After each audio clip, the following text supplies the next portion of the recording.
আসসালামু আলাইকুম ওয়া রাহমাতুল্লাহি ওয়া বারাকাতুহু। আলহামদুলিল্লাহ ওয়াসসালাতু ওয়াসসালামু আলা রাসূলিল্লাহ, আম্মা বা'দ।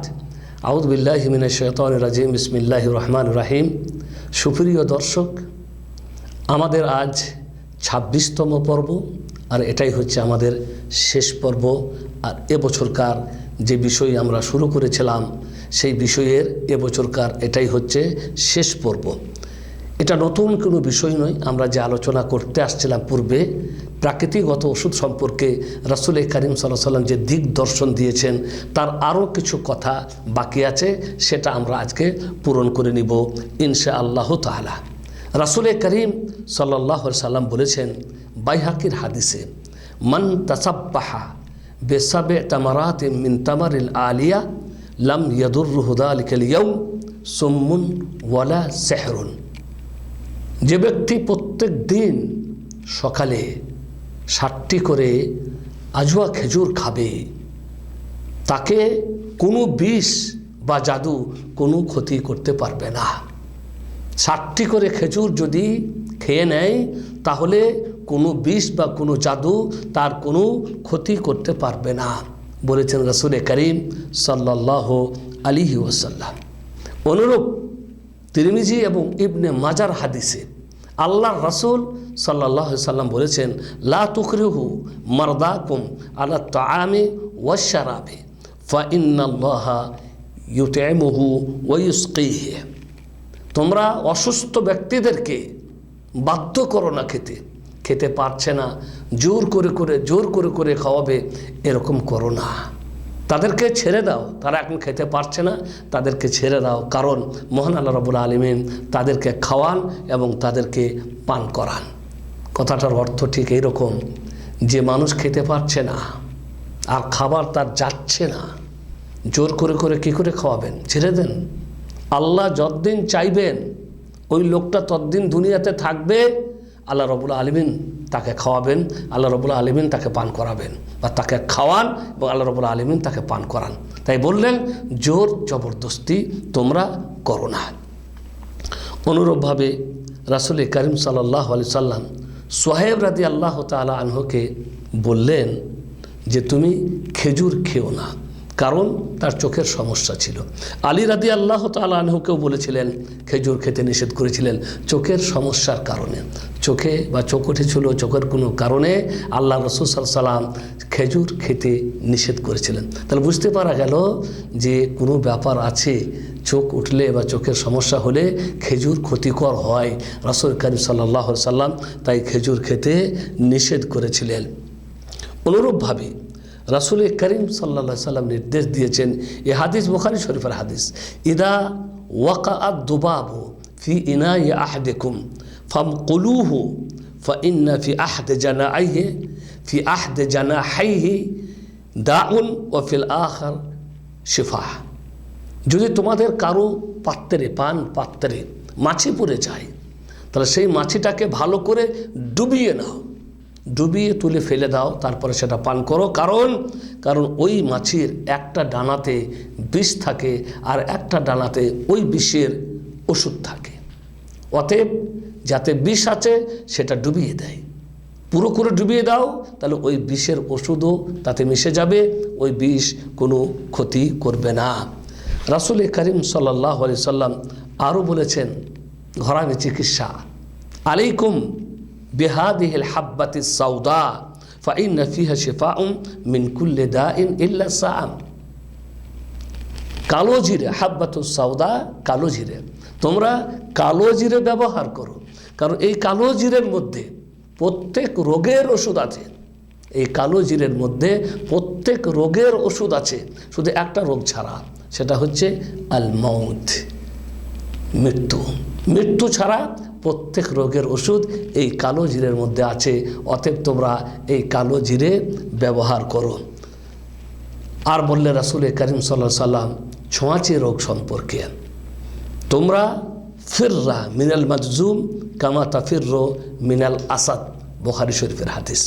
তোমরা কুষ্ঠব্যাধি রোগীকে বা দেখে তার থেকে ওইভাবেই পালাও যেভাবে তোমরা সিংহ বা বাঘকে দেখে পালাও। এবং তিনি বলেছেন যারা সুস্থ ব্যক্তি তারা অসুস্থ ব্যক্তিদের কাছে যাবে না, যারা অসুস্থ ব্যক্তি তারা সুস্থ ব্যক্তিদের কাছে যাবে না। কিছু কিছু রোগ আছে যে রোগগুলি একে অপরের সাথে মেলামেশাতে কি বলে সংক্রামিত হয়, তবে কোনো রোগ নিজে নিজে সংক্রামিত হয় না।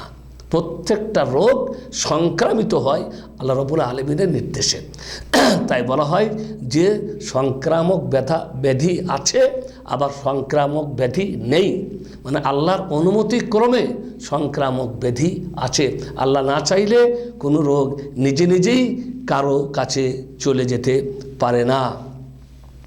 রাসূল করিম সাল্লাল্লাহু আলাইহি সাল্লাম এবারে আমাদেরকে ইলাহি দাওয়া বা ঝাড়ফুঁক সম্পর্কে, ঝাড়ফুঁক থেকে যে ওষুধ গ্রহণ করা যায় সে সম্পর্কে কি বলেছেন। কানা ইয়াতাআওয়াদু মিনাল জান ওয়া মিন আইনিল ইনসান ও আমার বির রুকিয়াতি মিনাল আইন।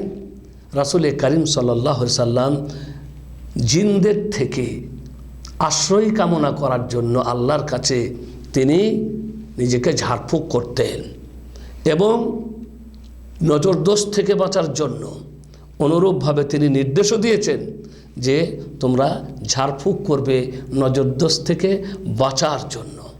নজরদোষ থেকে বাঁচার জন্য ঝাড়ফুঁক করার কথা তিনি বলেছেন। আর বলেছেন আল আইনু হাক্কুন, ঝাড়ফুঁক এটা আল আইনু হাক্কুন, নজরদোষ লাগা এটা বাস্তব, এটা সত্য।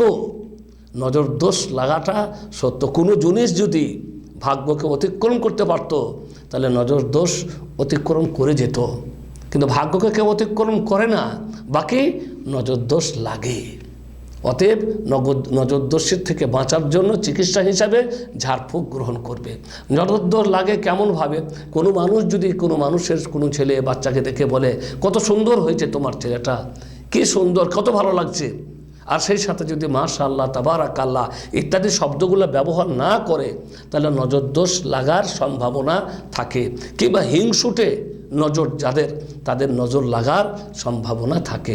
তো এটা সত্য জিনিস, আর তার জন্য আমাদেরকে ঝাড়ফুঁক করার কথা বলেছেন রাসূল করিম সাল্লাল্লাহু আলাইহি সাল্লাম। একজন মানুষ, একজন কৃতদাসিনী, তার চেহারার দিকে তাকিয়ে রাসূল করিম সাল্লাল্লাহু আলাইহি সাল্লাম বললেন ইস্তারকু লাহা, একে ঝাড়ফুঁক করাও, ফা ইন্না বিহা আন নাযারা, কারণ একে নজর লেগেছে। মেয়েটিকে দেখেই রাসূল করিম সাল্লাল্লাহু আলাইহি সাল্লাম বললেন ওকে ঝাড়ফুঁক করাও, কারণ ওকে নজর লেগেছে। তো রাসূল করিম সাল্লাল্লাহু আলাইহি সাল্লাম তার চেহারা দেখেই বুঝতে পেরে গেছিলেন যে একে নজর লেগেছে। আমাদের অনেক সময় ছোট ছোট শিশুরা কান্না করে, আমরা বুঝতে পারি না, ডাক্তারের কাছে যায় বিভিন্ন চিকিৎসা, কিন্তু রোগ তো নেয় তাও কান্না করছে। সে সময় আমাদের খেয়াল করতে হবে যে নজর দোষও তো হতে পারে। অতএব অন্যান্য চিকিৎসার সাথে সাথে আমরা ঝাড়ফুঁকটাও নেব। কোরআন থেকে ঝাড়ফুঁক নিলে ইনশাআল্লাহ তাআলা আল্লাহ রাব্বুল আলামিন আরোগ্য দান করেন। রাসূল করিম সাল্লাল্লাহু আলাইহি সাল্লামের সাহাবীগণ একজন মানুষকে কোনো কিছুতে কামড়িয়ে দিয়েছিল, একজন সর্দারকে, তাই তারা সূরা ফাতিহা পড়ে তাকে ঝেড়েছিলেন আর সে ভালো হয়ে গেছিল। আল্লাহ নবী শুধু এতটুকু বলেছিলেন ওমা ইউদরিকা আন্নাহা রুকিয়া, তোমরা কিভাবে জেনেছিলে যে সূরা ফাতিহা একটি ঝাড়ফুঁকের সূরা? মানে কাজটা খুব ভালোই হয়েছিল, ঝাড়ফুঁকের সূরা হিসাবে সূরা ফাতিহাকে ব্যবহার করা হয়েছিল।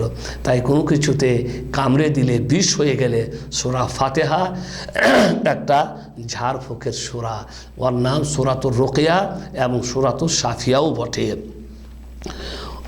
অনুরূপভাবে রাসূল করিম সাল্লাল্লাহু আলাইহি সাল্লাম এর কাছে এক ব্যক্তি এসে বলল লাদাগাদনি আকরাবুল আল বারিহা, গতকাল বিছেতে আমাকে কামড়ে নিয়েছে। আমালাম কুলতু হিনা আমসাইতা আউযু বিকালিমাতিল্লাহি তাম্মাতি মিন শাররি মা খালাক লাম তাদুররাক, মুসলিম শরীফের হাদিস। তখন আল্লাহ রসুল বললেন তুমি যদি যখন সন্ধ্যা করেছিলে, সন্ধ্যায় যদি তুমি এই দোয়াটা পড়ে নিতে আউযু বিকালিমাতিল্লাহি তাম্মাতি মিন শাররি মা খালাক, তাহলে কোনো জিনিস তোমার ক্ষতি করতে পারতো না। মানে প্রত্যেক সন্ধ্যায় আর প্রত্যেক সকালে যদি মানুষ এই দোয়াটা পড়ে নেয় আউযু বিকালিমাতিল্লাহি তাম্মাতি মিন শাররি মা খালাক, তাহলে আল্লাহর সৃষ্টির অনিষ্টকর যে সমস্ত জিনিসগুলি আছে, সাপ বিছে ইত্যাদি, তারা কেউ কোনো ক্ষতি করতে পারে না।